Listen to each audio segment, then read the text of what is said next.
I had no intention of playing it. I just got a phone call from my agent. Would David have any desire to play Othello again? As soon as she mentioned it, a light bulb went on. I was so young when I played it before. So I thought, let me give it another crack. I was just far more familiar than I was when I was younger with the emotional toll of, in his mind, is the breakup of his relationship and the pain and loss of love. I think as a young man, you don't really think about those things. But as an older man, I found that so much more painful. I feel like we've created a really kind of rich world, which is neither set totally now, but nor is it sort of suggested that it's in a different specific time and place. It's, and I love the bare space of it all. There's not a clutter of props or tables or chairs coming on and off. It's just very sort of, it's just us really on this space with and I love the simplicity of that. It just feels like it helps you go straight into the human story of it, really. I think Shakespeare was a true humanist, and I am very obviously not the first person to say that, but I think he knew things about us in a profound way, that some of the language you just kind of can't believe that it's as old as it is, because it feels so real and so true and rings in this amazing way. And the greatest poetry ever written, just magnificent. It's real muscular language. You can't rush it, you can't mumble it, it requires a discipline, but that carries so much of the sense and meaning so that it works on you. So it gives you a lot of the performance as well. There's so many clues in the text, what words are at the ends of lines are often, what needs to be highlighted, or the rhythm of the speech, whether it's from regular iambic when you're more in control, or if he messes with the iambic, it tells you something about what the character's feeling, whether they're comfortable or uncomfortable. I mean, there's so many of those sort of clues in the language. It's a Shakespeare play, so every single time we perform the play, I hear something that I haven't heard before, or I probably have heard it but never properly taken it in before.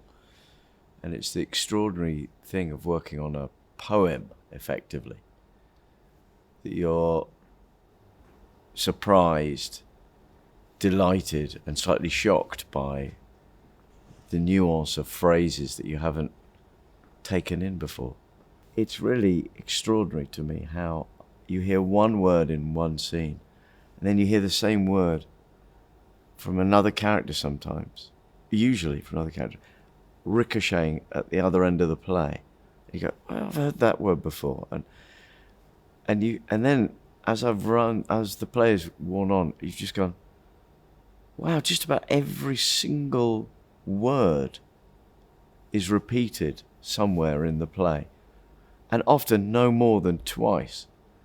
At heart, these plays, when you detect these deep structures in it, it has a far more unsettling effect of being like a poem, where you're aware of being worked on a bit like you're worked on by a poem, where something hasn't been fully resolved in the telling of it. And I think Tom was brilliant at being very bold with his edit and keeping it, stripping all the fat off it and going directly for the story, because I think that's what puts people off from Shakespeare a lot, is when you think it's 4 hours and I don't understand anything. But these stories are sort of really, they're universal. They're about jealousy and love and betrayal and things which happen to us all, in modern times. I think they're just amazing worlds to kind of break open and go into, and they don't, they're written to be performed, so they're quite hard to read. It takes you a few goes to really start getting to know what's going on. I think Othello, of all the plays, to me, is not one that you can do as a museum piece. I think the themes of this play, misogyny and racism, are such that you have to engage with the culture as it is and the conversation that the culture is having about these themes. And so that makes it both really exciting and also really terrifying, because you want to get it right. And they are difficult topics and you want to do it properly and honor those things.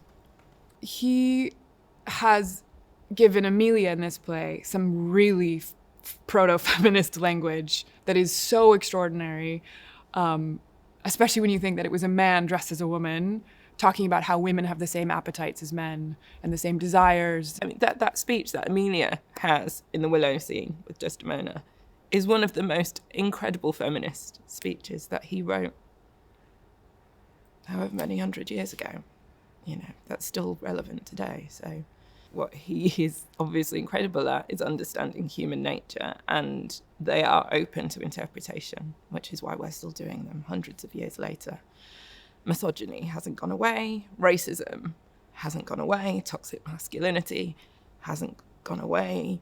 It's in the fabric of our society. So particularly for Othello, those themes are still very relevant and very present, and you know, each production will bring out different facets of those. The genius that man is, there is something very interesting about racial politics. At the centre of the play, there is one of the most stereotypically racist images, which is a black man kills a white woman. Is that something we need to be staging?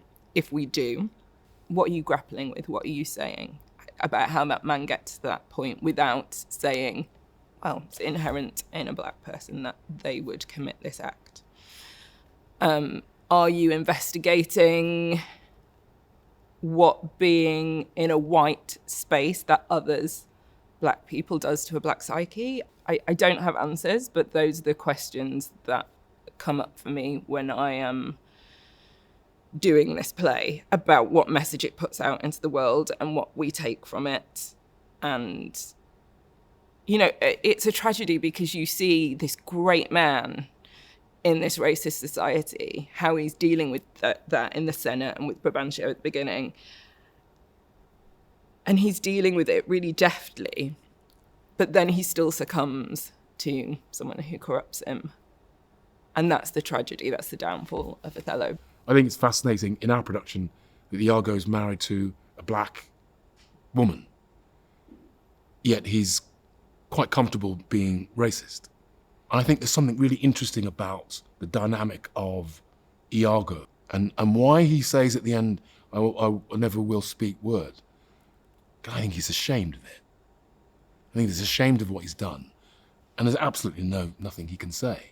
But I'd like to really investigate that.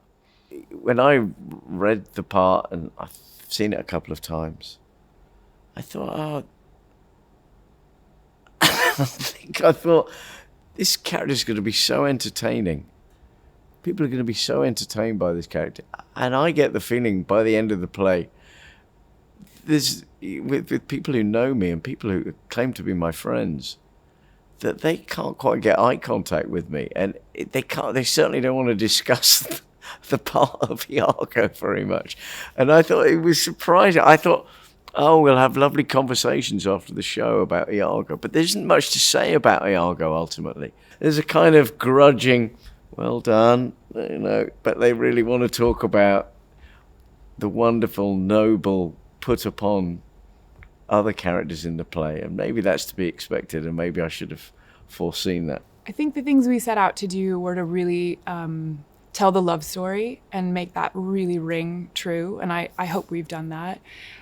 We want it to feel like a thriller. We want it to be this action-packed ride that you get on and you kind of don't breathe till it's over. And we really wanted to highlight the women's stories. We've tried to, and I hope we have carved out a stronger Desdemona with more agency, and certainly someone who meets Othello where he is, and that their love story feels really real and true, and which makes the play all the more tragic. Vinette Robinson, I think, is one of the most brilliant actors I've ever worked with, and my scenes with her are some of my favorite in the play, and they are always really alive and change every night. And we've, I think, managed to sort of make those two women really have a friendship in a way that they don't always have, and that's really exciting. I think the thing that I'm most proud of, that Caitlin, who plays Desdemona, and our director Tom Morris and I all discussed, was making the female stories significant. Because one of the problems, particularly about this play, is that the women are brutalized and they don't drive the action. And so often female deaths can just be plot points. So we wanted those stories to count, and we didn't want the audience to be able to distance themselves from that. So in our production, the female deaths are particularly brutal, but they had to be real. What I'm also very proud of is I think Caitlin and I have managed to foreground female friendship in a way that we don't often see, and female solidarity. There's only so much we can do because in the end they die. You know, there's only so much agency you can try and give these characters, but we also wanted them to feel like modern women.